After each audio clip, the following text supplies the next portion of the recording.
Now we are well on track toward unlocking the mysteries of some of those special abilities. Progress in brain research has been due both to the increasing number of scientists interested in studying the brain and to unprecedented technological innovations. These new tools give us a window to the brain. The cerebral cortex is the outermost covering of the brain, which has evolved in humans further than in any other species, and what is most responsible for making humans human. It is also the structure most associated with higher mental functions. With its multiple folds, ridges, and grooves, the cortex is made up of two similar-looking hemispheres joined at the middle by an extensive bundle of nerve fibers which cross from side to side. One of the keys to understanding the brain is to recognize that nerve cells are highly interconnected. Any given nerve cell may make thousands of connections with other nerve cells. The orange-looking surface in this image is the cerebral cortex. Since the size of the brain is limited by the space within the skull, the only way to increase the amount of cortical tissue is to fold it. With a specialized method, we can look deep into the cortex and see individual cells. Here they appear black and have branches coming from them. As magnification increases, we see greater detail in the network of the branches.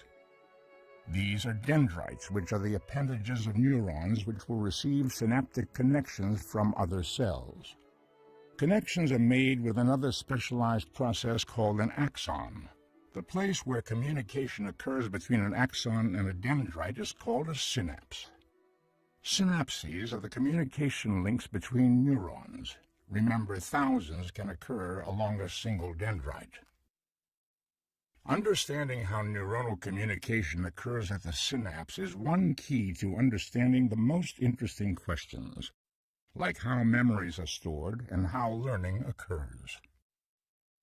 Indeed, scientists now believe that disruptions of normal activity occurring at synapses are involved in several of the disorders we call mental illness. Our current understanding of how synapses work is represented in this computer animation. As we dive deeper into the cell's own structure down into a single axon terminal at a synapse, we see small round objects which are the synaptic vesicles. They are like tiny balloons, miniature containers filled with chemical neurotransmitters. When an electrical impulse reaches the nerve terminal, proteins in the watery soup orchestrate the movement of these vesicles toward the membrane, forming one side of the synapse. The visualization is slowed down here, but in real time this process happens in less than 1,000th of a second. As the transmitter-filled vesicles touch the inside of the nerve terminal membrane, their own membrane fuses with it. When this happens, the inside of the vesicle opens into the synaptic cleft and transmitter molecules diffuse across this tiny space to reach their target receptors on the other side. This causes electrical conduction to occur, completing the propagation of the neuronal message across the cleft. The processes of neuroconduction and neurotransmission occur by the billions throughout the human brain. It is this complex interplay of chemical, electrical, and physical events which underlies the rich tapestry of everyday experiences, the sights we see, the sounds we hear, the feelings we experience, the activities we initiate, and the ideas we ponder. Even slight errors or variations in any of these neural events can lead to the kind of abnormalities which underlie most of brain disorders, including mental illness. By understanding the intricacies of neural activities and how they are related to cognitive and behavioral processes, we are on the threshold of providing specific treatments and ultimately cures and preventions in our mission to ensure that mental... Through investigating the brain on the chemical, functional, and anatomical level, scientists unravel the vast power of the brain in health as well as disease. Neurotransmitters are chemicals that give rise to our everyday life, our actions, our moods, and our behaviors. The chemicals pass from neuron to neuron via synapses. Within the synapse, the glucose metabolism of the mitochondria and the electrical impulse of the action potential cause the vacuoles to intersect with the cellular wall and release neurotransmitters between junction membranes. Different functions and behaviors are localized in certain brain regions. Using this knowledge, the brain's many different mental functions can be broken down into more easily approachable elements. By looking at these smaller parts of brain regions and activities, a more comprehensive understanding of overall brain function can be built. For example, the circuits involved in vision receive information from the retina. After initial processing, these circuits analyze information in different streams, so that there's one stream of information describing what the visual object is, and another stream is concerned with where the object is in space. Once function is understood in the less complicated elements of brain organization, then this information can be reassembled to help understand the workings of the whole brain.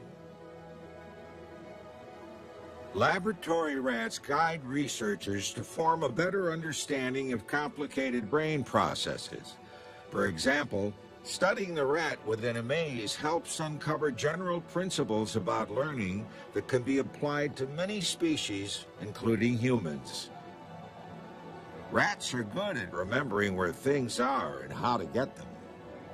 Here the rat has learned how to find a tasty treat each time he walks around the triangular maze.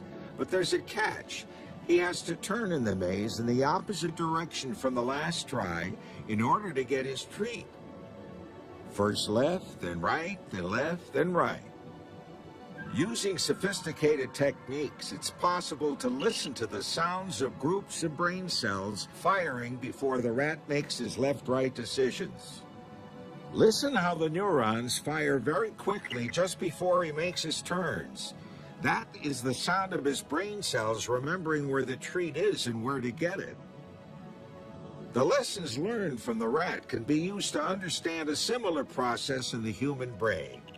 To do that, scientists can use technologies developed in recent decades, such as functional magnetic resonance imaging, or fMRI.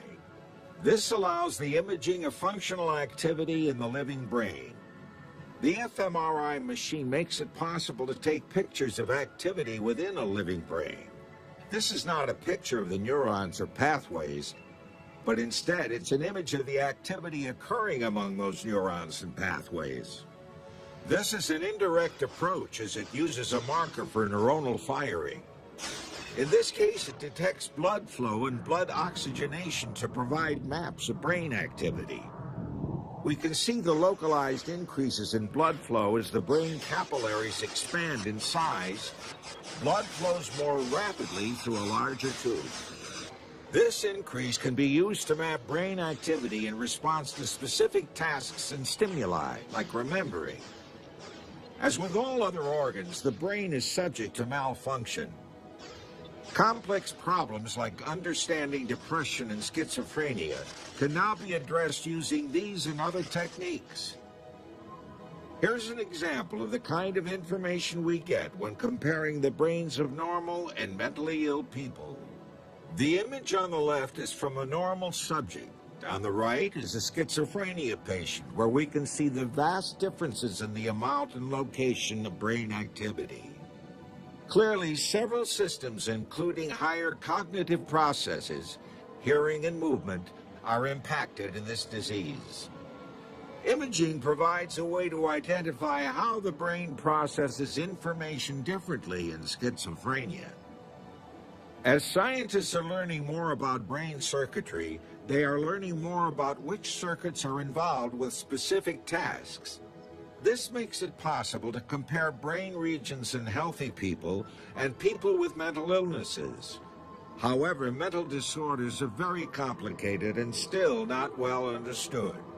These disorders affect our most complex brain processes, like thinking, mood, and behavior. There are several factors that contribute to mental illnesses, including environmental conditions, social events, genetics, and large chemical imbalances. What is clear is that mental illnesses are as devastating as any physical illness. Ultimately, basic and clinical research will unlock the mysteries of mental illnesses.